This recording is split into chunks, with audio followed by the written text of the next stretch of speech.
Hello, welcome to my channel. My name is Rachel and I'm sharing another weekday What's for Dinner video.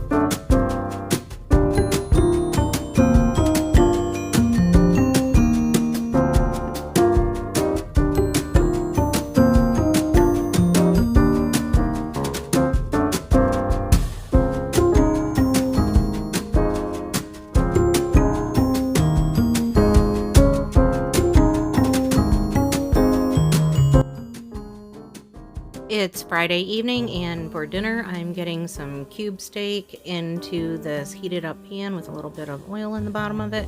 I'm crowding them in there pretty good because cube steak usually shrinks down a little bit and gets smaller, so there will be plenty of room and they'll fit just right once they get a little bit of cooking.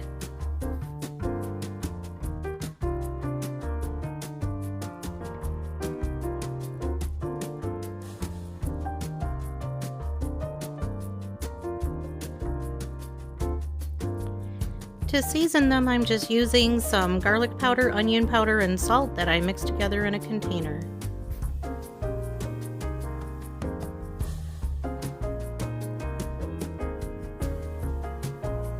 We like to have mashed potatoes and gravy with our cube steak, so I'm getting this pan ready, and the potatoes that I had on hand were these red and yellow potatoes, and I'm just getting some of that spice seasoning mix in the pan with the boiling water. And I have some green beans in the pan in the back, and I just added a little bit of bacon grease to those. And I'm just giving these cube steaks a flip now. They're at that ugly phase. You know, we all go through that phase in life. We don't look so well. But anyway, they're kind of gray and funky looking, but they're going to turn out fine.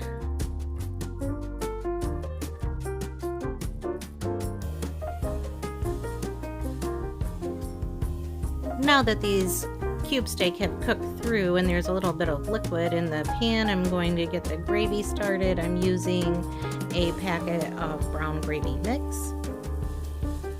And I'm just sprinkling that all on top, and then I'm coming back with that envelope that the gravy came in with some water, and I'm just wetting down all of the dry particles.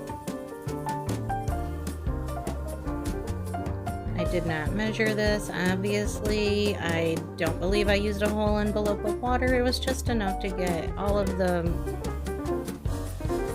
I mixed in 2 cans of cream of mushroom soup, and I just keep working with it, getting it stirred in and flipping those cube steaks around every so often until it all kind of got mixed in more smoothly.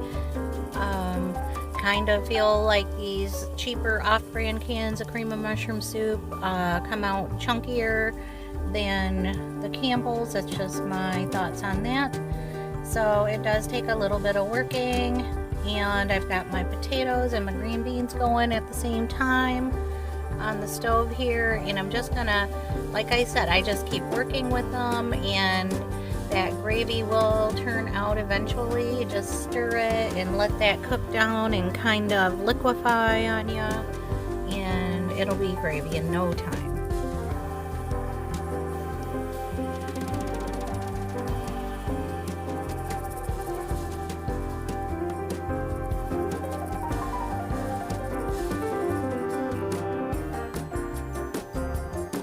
And once I've got that gravy mix kind of blended up and smoother looking, then I'm just going to put a lid on this and let those steaks cook all the way through until they get more tender.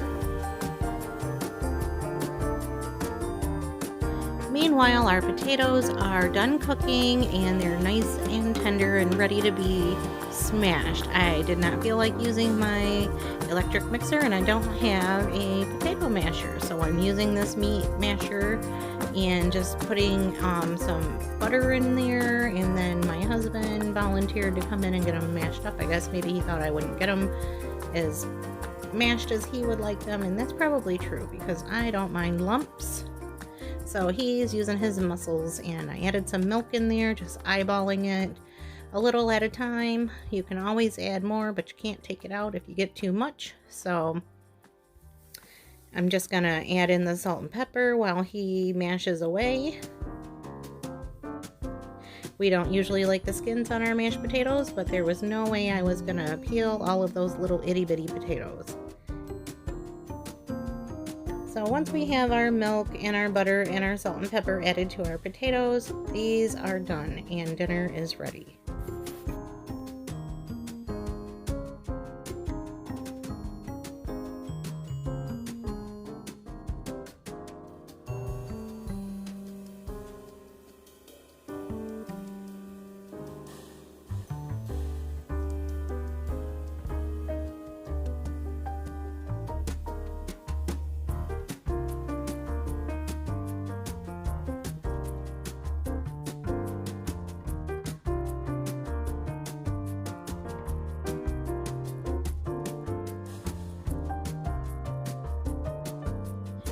And here is my little plate, and we were all just really happy with this meal.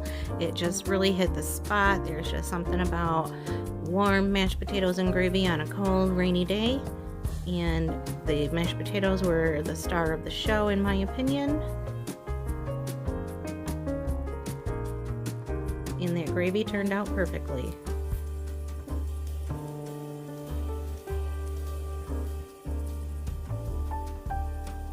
Saturday, I was feeling under the weather, and hubby asked me what I wanted for dinner.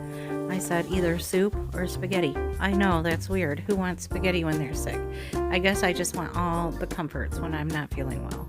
So we made up our meat sauce using some Prego, a pound of Italian sausage, and a pound of ground beef. We just boiled up our Barilla spaghetti. And when they were al dente, I just added it to the meat sauce and let it finish cooking.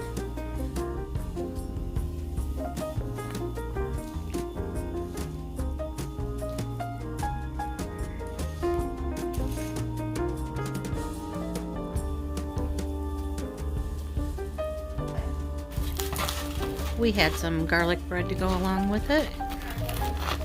And that was that.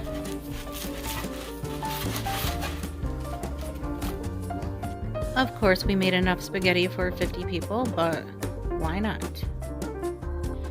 I don't mind leftover spaghetti.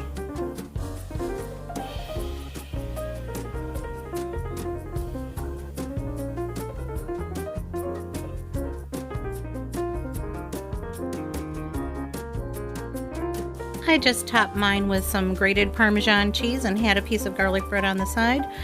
Spaghetti is a pretty common staple in our house, but it has been a little while since we've made it, and it was just time for some good old spaghetti.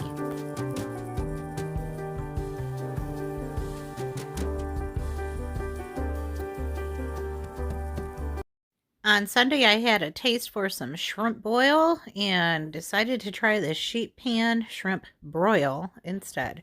And I think this might be my new favorite way to make this. So to start it off, I am just putting some olive oil in my baking sheet.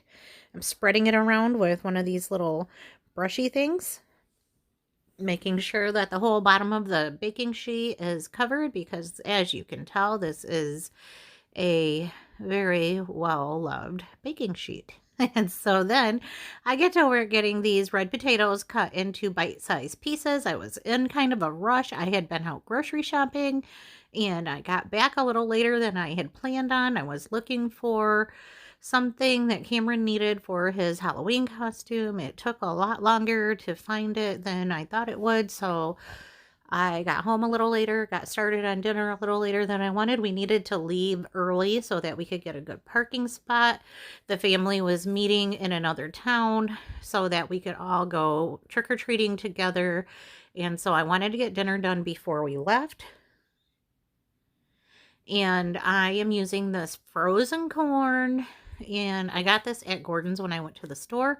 It was in the frozen department, and then when I brought it home, Bill had the bag of shrimp in a sink of cold water to thaw it out. So I had this idea that I would throw this corn in there with it, and they just stuck together. So here I'm kind of prying them apart and getting them on the baking sheet. And I'm making sure that they are down to the bottom and that the potatoes are around it. I just want to make sure that everything's getting touching on the edge of that pan and gonna get cooked through. I didn't want any of the potatoes to be covered up and be hard to get to. Next, I'm just cutting up a large onion. I got 2 out, but I ended up only using 1. And then I'm going to cut up this smoked sausage.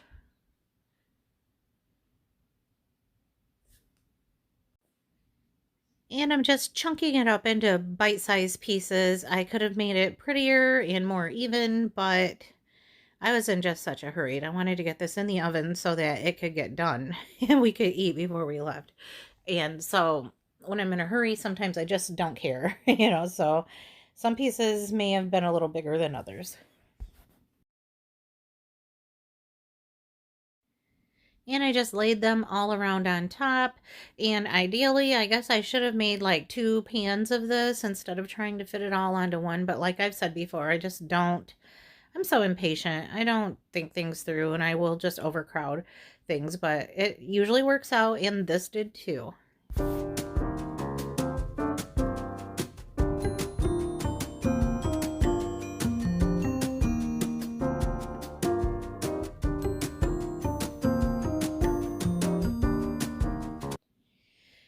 And once I got the sausages layered on the baking sheet, then I just started placing the shrimp on there too. And I knew that I should probably wait and let everything else cook for a little while and then add the shrimp because they don't take that long to cook. But I'm impatient. I don't really care for shrimp. I just like the flavor of it in food. I don't like the texture of the shrimp, so I don't eat them. I just like the way that it tastes, if that makes any sense. But anyway, Bill said they were fine, so I guess it worked this time. I did leave the tails on. I'm just, gonna make everybody work for their food today, I guess. And so next you see that I am cutting up some butter into some pats and then just placing them here and there on top of everything. And that's just gonna melt and kind of run down through everything else, the potatoes and the corn and the meats, and just add another layer of deliciousness. Then I sprinkled on some Old Bay seasoning, and this is something that you can really mess up if you use too much of it, in my opinion, because I'm not that fond of it. I mean, a little bit is okay, but I have ruined food by putting too much Old Bay seasoning on it. But I'm just giving a sprinkle all around the top. Then I'm coming back in with this mix of garlic powder, onion powder, and salt, and I'm just going to sprinkle that on top as well. And then I'll throw everything into the oven and let it cook. I do have my oven turned up to 425, and I'm going to let it cook for a few minutes. I give it an eyeball and see that it's beginning to cook, and then stir it all up so that everything can get cooked evenly.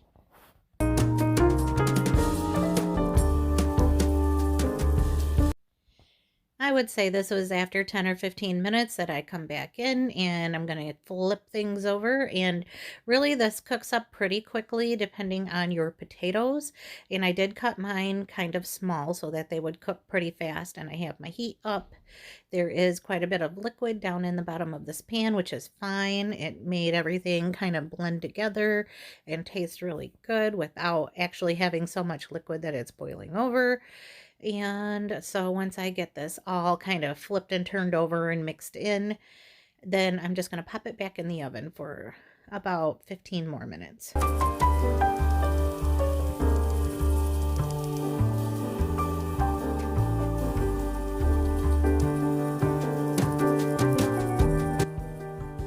After about 30 or 40 minutes total cook time, this is what the sheet pan shrimp broil looks like. Say that 3 times fast. I don't know.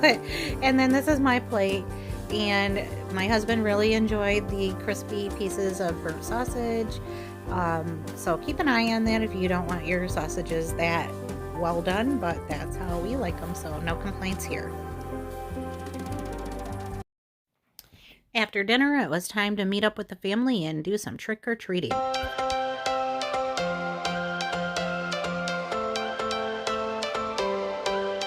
Every change has a reason, baby, let it come to you. Every soul, every season lives outside of status quo. It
Well, we made this house our final stop, and the kids all had bags full of candy, and we were all good and tired and cold. It actually rained a little bit on us, and we had to hunker down under a tree until it passed over, and then we finished up. So needless to say, we were ready to call it a night. It was another fun Halloween, and we had lots and lots of fun.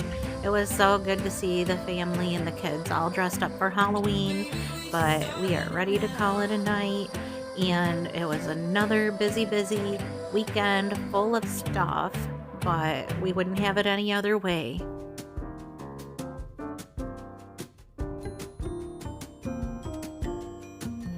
Thank you so much for watching, and if you haven't already done so, please hit the subscribe button so that you can see more of our future videos. Bye for now.